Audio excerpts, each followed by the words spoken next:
이게 뭡니까? 9인치가. 요 화질 보세요. HUD였고요. 통풍 시트였고요. 보조석 시트 높낮이 조절 안 되고요. 그 흔한 앰비언트 라이트도 없고요. 달려보면 반전이 숨어 있습니다.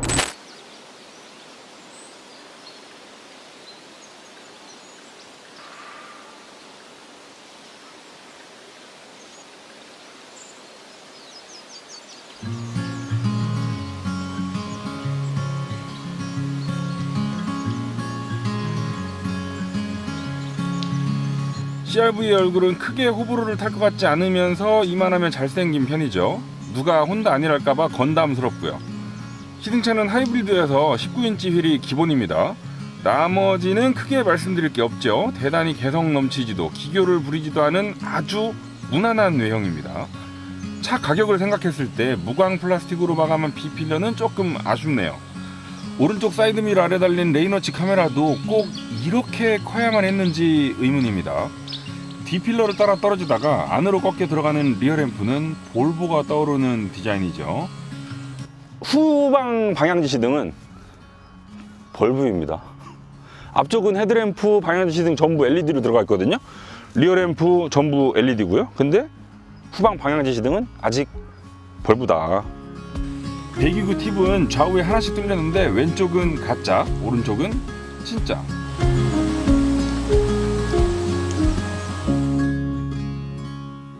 자, 신형 CRV 실내도 한번 살펴봅시다. 일단 딱 타면 되게 반듯반듯해요.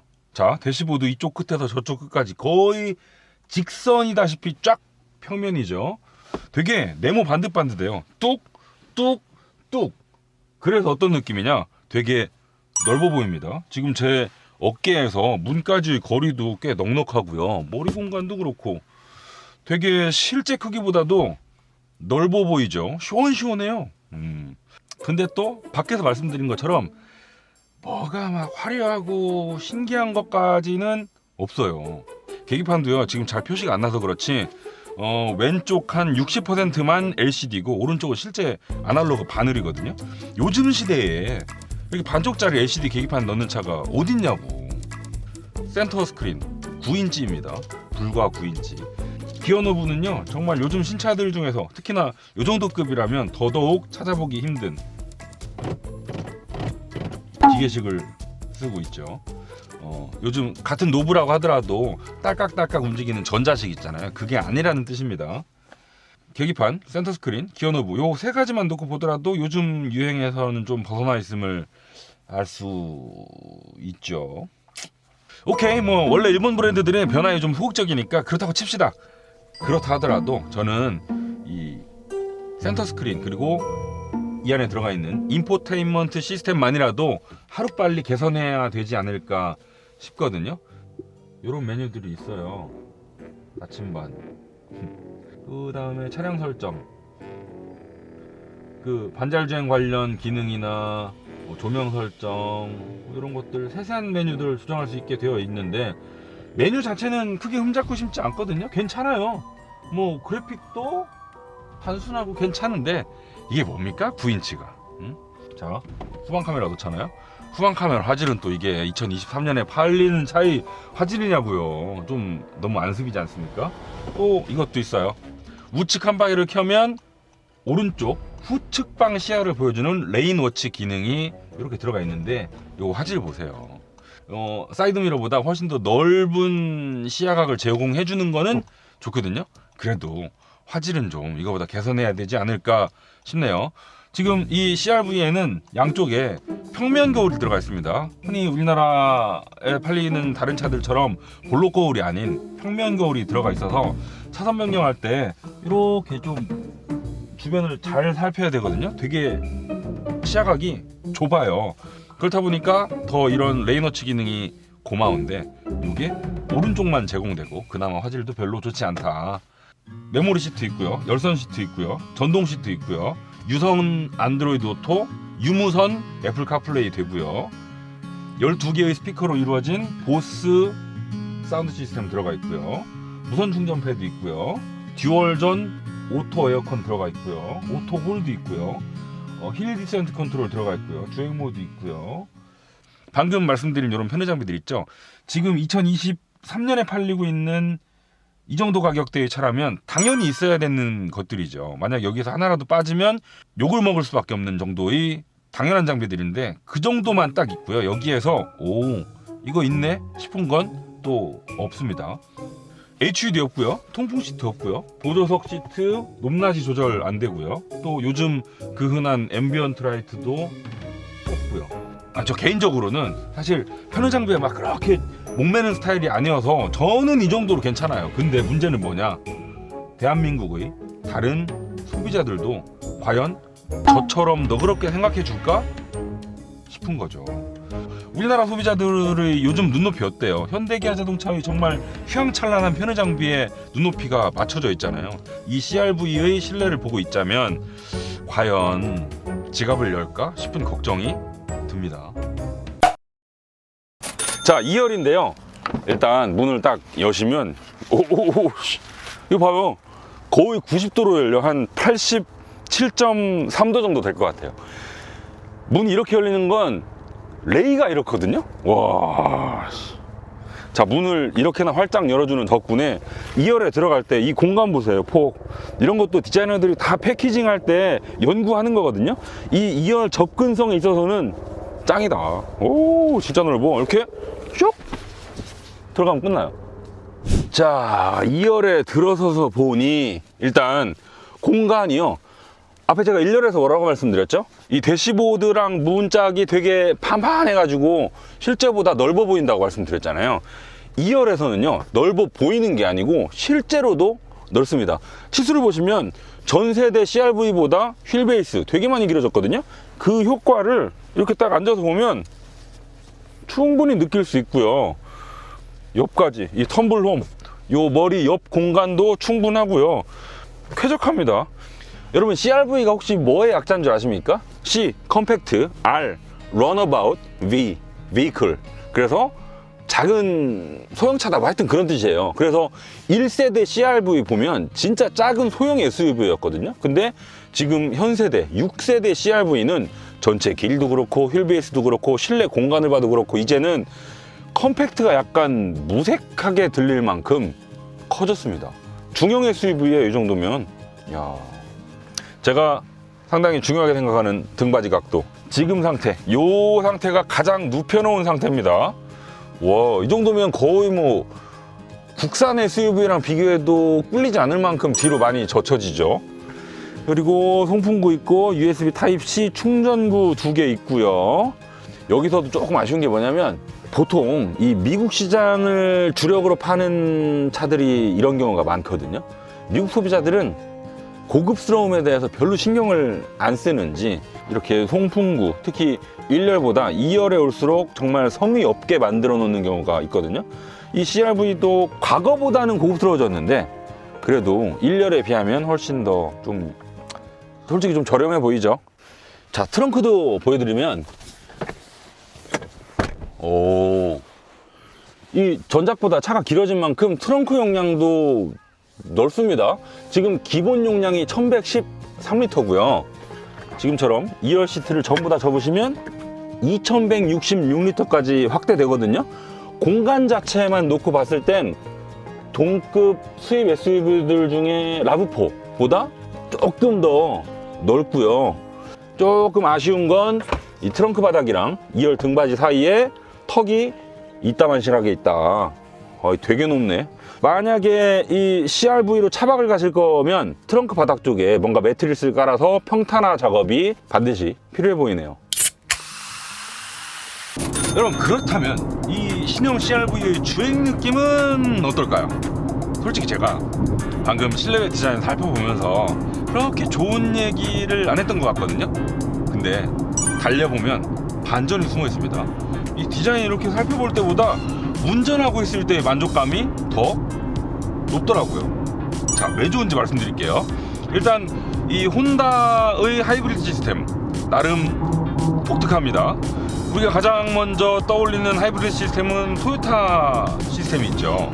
그 파워 스플릿 디바이스를 통해서 전기 모터와 엔진의 역할을 분배해주기도 하고, 모터로만 달릴 때도 있고 엔진으로만 갈 때도 있고, 엔진 모터 둘 다 힘을 뽑아다 쓸 때도 있고, 달리는 와중에 충전도 하고, 이런 직병렬 혼합식 방식을 쓰고 있고요. 국산 하이브리드 차들은 현대기아에 들어가 있는 거 병렬식 쓰고 있잖아요. 비교적 구조가 간단해. 엔진으로 구동을 하고요. 전기 모터는 그 엔진의 힘을 조금 보태주는 식의 하이브리드 시스템을 쓰고 있죠.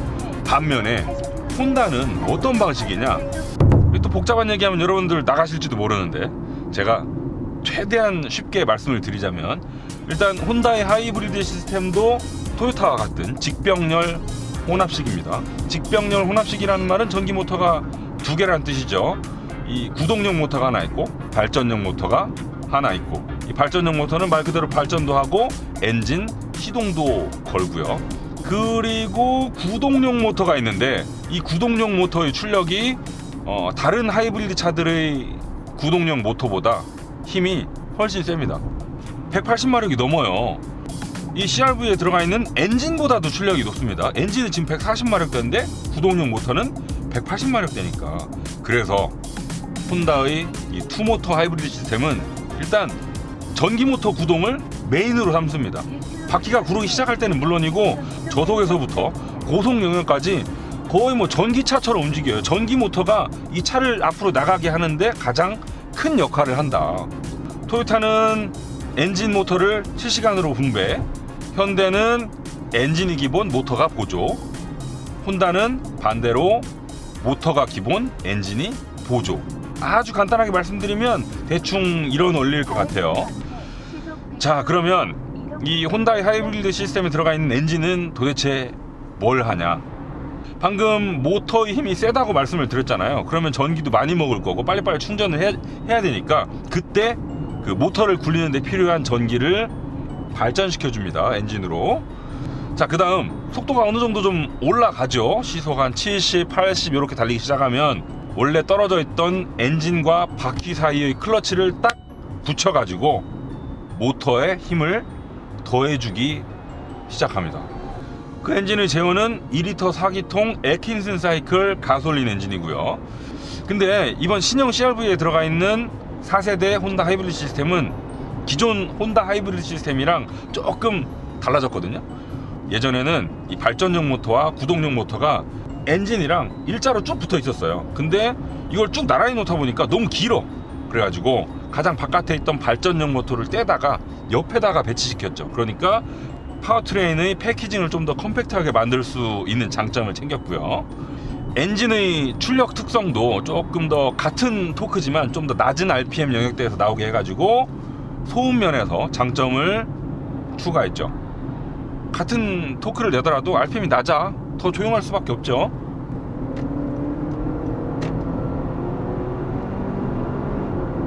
끝으로 아까 속도가 어느 정도 붙으면 엔진과 바퀴를 연결시켜주는 락업 클러치가 있다고 말씀을 드렸는데, 거기에다가 저속용 락업 클러치를 하나 더 추가했습니다. 예전 같으면 속도가 어느 정도 붙기 전에 모터로만 가야 했었던 걸 저속용 락업 클러치를 통해서 엔진이 조금 더 미리 힘을 보태줄 수 있게 된 거죠. 대충 원리는 이런 식으로 작동한다고 보시면 되고, 자, 그렇다면 실제 주행 느낌은 어떨까요? 결론부터 말씀드리면 정말 매끄럽습니다. 지금 내가 전기 모터로 가고 있는지, 엔진이 깨어났는지, 저속 클러치가 붙었는지, 고속 클러치가 붙었는지 이렇게 가만히 운전하고 있으면 정말 알아챌 수가 없어요. 그리고 그 와중에 전반적인 느낌은 하이브리드 차들 중에서 좀 더 전기차 쪽에 가깝죠. 물론 토요타도 현대도 요즘 나오는 하이브리드 차들 타보면 이 동력 원들 사이의 바통 터치가 아주 매끄럽죠. 근데 그 와중에 이 혼다의 방식은요, 이 실제 내가 체감하기에는 더 단순하게 움직이는 것 같아요. 일단 전기부터 그냥 깔고 엔진이 도와줄 뿐이에요. 그거 말고는 없어. 그냥 전기차 같아 진짜. 얘도 뭐 순수 전기차도 아니고 어디까지나 하이브리드 차여서 엔진이 일을 많이 하긴 해요. 엔진과 전기 모터가 같이 차를 밀어내는 이런 상황이 대부분이거든요. 근데 이 느낌만큼은 진짜 전기차랑 크게 다르지 않다.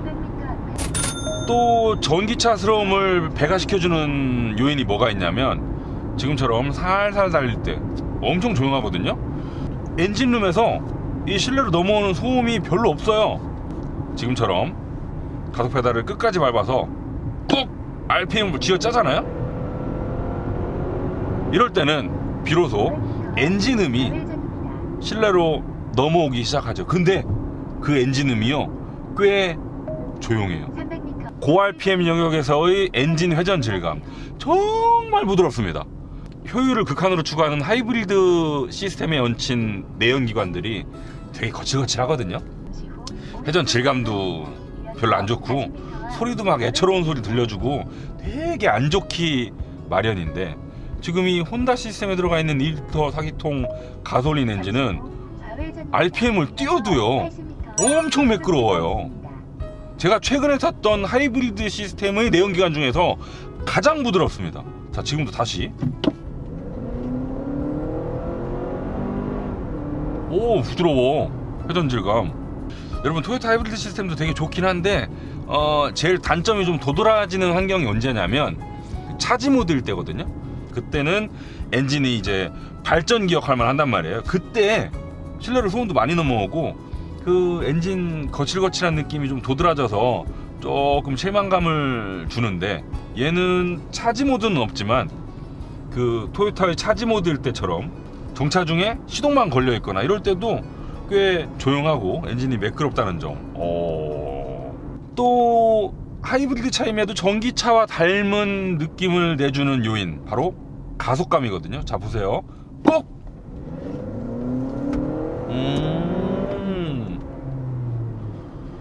우리 내연기관 차들 킥다운 하면 어떻죠? 한 변속기가 3단 정도 물고 있다가 깜짝 놀래가지고 갑자기 1단으로 바꿔 물고 RPM 띄우면서 웅 하고 나가는 그 전형적인 내연기관 차의 가속 느낌이 있잖아요. 근데 얘는 오히려 전기차 쪽에 더 가깝다니까요. 이 변속기가 허둥대는 느낌도 없고요, 시간상 딜레이도 없고요. 그냥 가속 페달을 꾹 밟으면 소리 커지면서 속도도 같이 올라가는, 마치 전기차 같은 가속 느낌을 보여줍니다. 다시 한번 꾹. 보세요. 혼다 하이브리드 시스템은 변속기가 없거든요. 물론 뭐 ECVT라고 말은 붙여놓긴 했습니다만, 전기 모터는 감속기를 통해서 바퀴를 굴리고요, 엔진은 그냥 클러치를 통해서 거의 뭐 매뉴얼 변속기를 치면 한 6단 정도 기어비로 바퀴랑 그냥 직관적으로 딱 붙어있을 뿐이에요. 그래서 변속기라는 게 없는데, 그렇다 보니까 이런 선형적인 가속 느낌도 받을 수 있는 거죠. 전기차스럽긴 한데 전기차는 아니잖아요. 그래서 뭔가 이질감을 줄이기 위해 또 어떤 트릭을 썼냐면, 마치 변속기가 있는 것처럼 RPM이 오르내리기도 합니다. 자, 지금도 속도 줄였다가 뒤에 차 없죠. 가속합니다.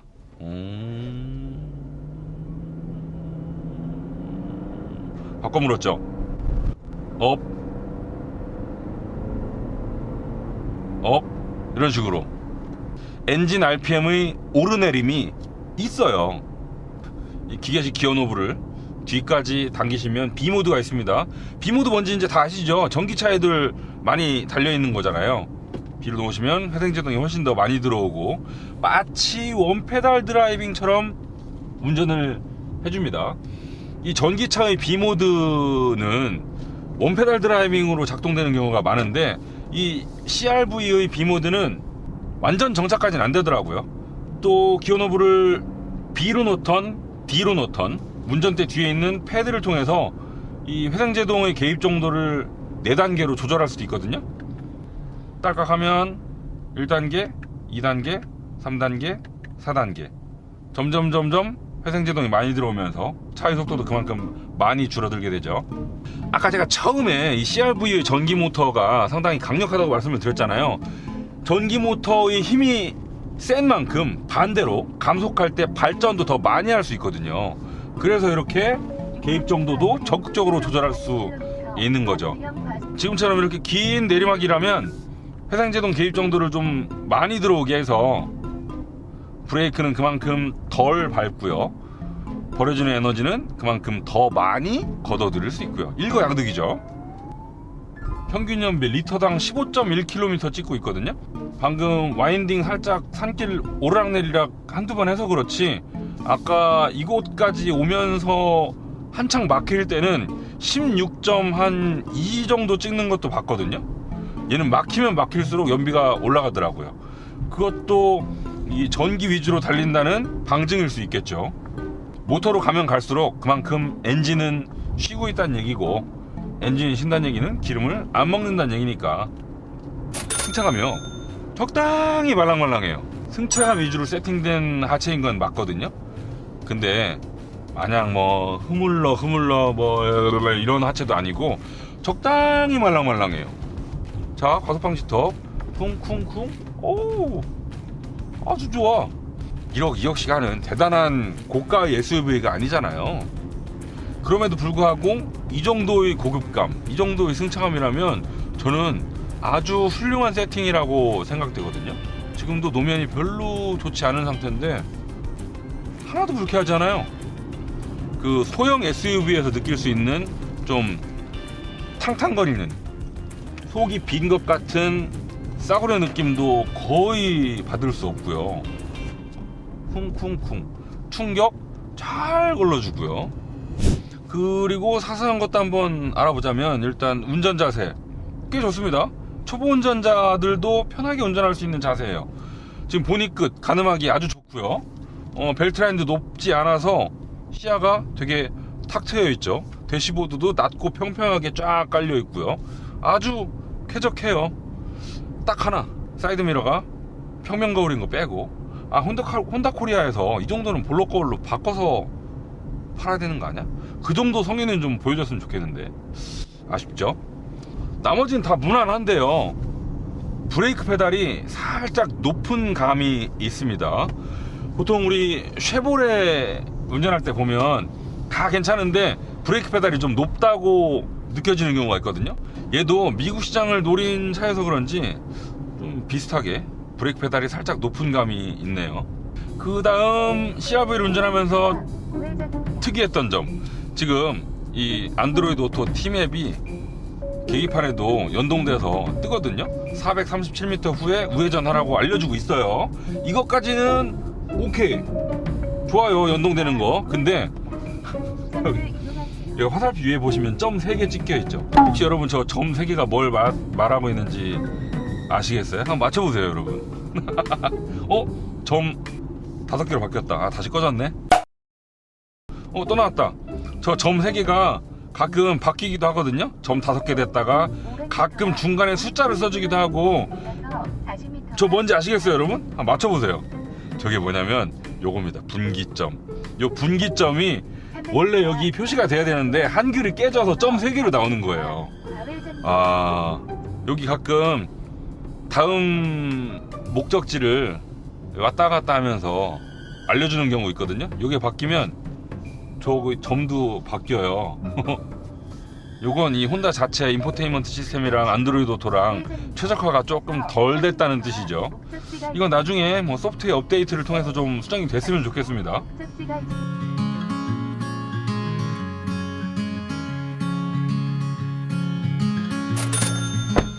자, 혼다 신형 CRV를 만나봤습니다. 자동차의 기본기, 달리고 돌고 서는 거 아주 잘해요. 특히 파워트레인, 진짜 매끄럽고 자연스럽게 잘 작동했고요. 그 와중에 엔진음 잘 틀어막은 점 칭찬해주고 싶었습니다. 연비 좋고요. 승차감 아주 편안했고요. 꽤 달리면서의 만족감이 높았거든요. 근데 여기에서 이제 조금 문제도 있어요. 실내를 봤을 때 특히 우리나라 소비자들이 높아진 눈높이를 봤을 때 지금 이 정도 가격에 23년에 나온 신차인데 이래도 되나 싶은 구석들이 몇몇 보여서 이거는 진짜 단점으로 꼽지 않을 수가 없네요. 특히 인포테인먼트 시스템 같은 건 빨리 개선해야 되지 않을까 싶은 생각이 들어요. 가격도 그렇습니다. 지금 우리나라에서는 투싼 스포티지랑 경쟁을 하는데 또 차값은 산타페, 소렌토랑 비슷하단 말이죠. 예전엔 그래도 됐어요. 수입차니까 하차감으로 좀 먹어주는 것도 있고 또 차 만듦새도 그만큼 또 수입차들이 좋기도 했었고, 근데 지금은 또 상황이 달라지지 않았겠습니까? 그렇다고 혼다가 뭐 감정에 호소할 수 있는 프리미엄 브랜드까지는 아니고요. 누군가 저한테 나 CRV 살까 말까 고민 중이다라고 얘기를 한다면 오케이, 달리고 돌고 서고 기본기 참 좋다, 주행 성능 꽤 마음에 들더라. 근데 너 말이야 이 장단점을 확실히 파악하고 사야 된다 라고 말해줄 것 같습니다. 지금까지 황카